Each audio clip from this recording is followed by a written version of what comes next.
collectivités. Monsieur, on l'appelle comment Panneau. Le panneau. Panneau d'indication. Miel. Panneau d'indication. Non. En ce mois de septembre 2015, sur ce village de Montoulieu, deux classes d'un collège de Montpellier, deux classes de 5e, ont investi le village. Et on les voyait passer de partout, avec leur smartphone, avec des tablettes, avec des GPS, mais partir partout sur tous les chemins de la garrigue, du village. Mais que faisaient-ils ? En fait, une cartopartie, c'est qu'on va cartographier et localiser les endroits qui ne sont pas sur les cartes.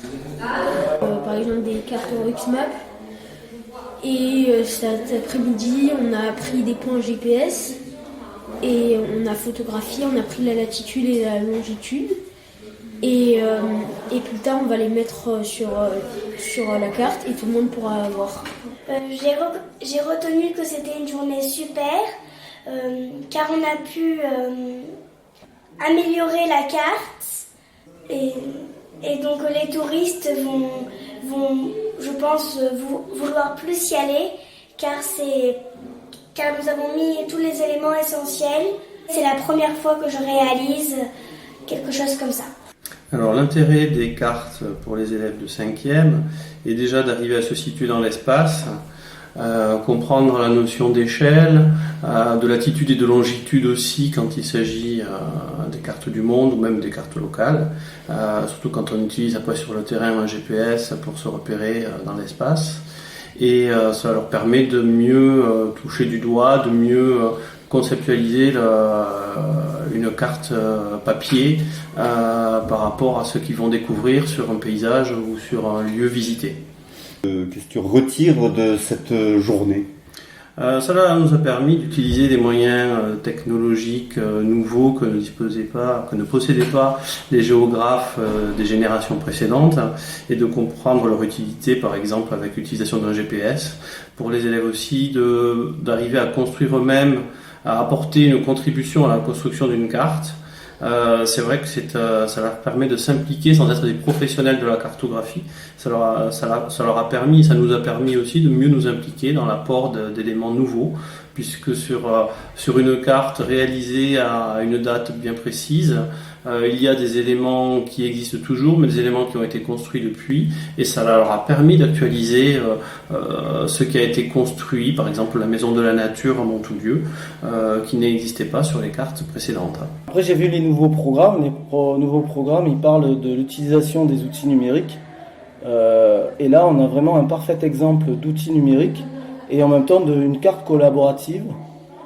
Justement, cet aspect collaboratif est important puisque ça montre aux élèves que chacun peut, en contribuant à quelque chose, peut participer à un plus gros projet. Et il y a vraiment cette idée qui est première. Ils sont acteurs. Et ça vraiment, ils sont très sensibles à cet aspect-là, d'être acteurs, de participer à un gros projet, de ne pas être simplement des consommateurs, mais des acteurs.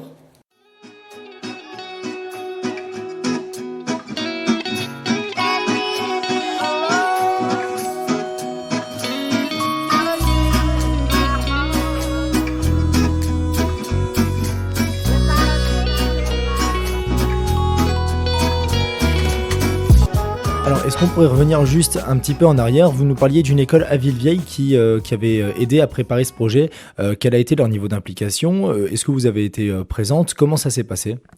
Quand on a monté le projet, sur les 5 communes, le souhait du collectif des Garrigues était qu'il y ait un enseignant qui s'approprie le projet pour le territoire. Il fallait des enfants qui soient déjà en CM1, CM2, il fallait qu'ils maîtrisent la lecture, etc., etc. Donc l'école de Villevieille s'est tout de suite positionnée. On a demandé aux élus de Villevieille s'ils étaient d'accord, donc ce qu'a expliqué Aline. Les élus ont convoqué, on en parlait à la directrice, qui a impliqué sa classe tout de suite. Et c'est les élèves et l'enseignant qui ont complètement pris le projet en charge. On s'en est absolument pas occupé. Ils ont participé, Aline les a représentés et a participé aux réunions qui ont permis la mise en place du projet, puisqu'il y avait des réunions de coordination régulièrement.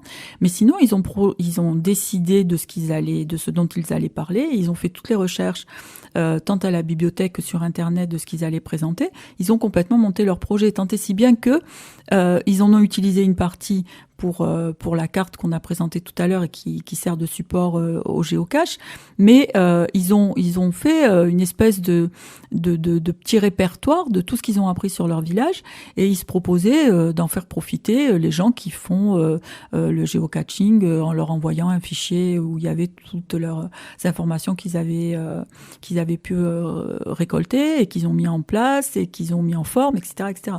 Donc c'est vraiment eux qui ont porté ce projet-là complètement sur Villevieille.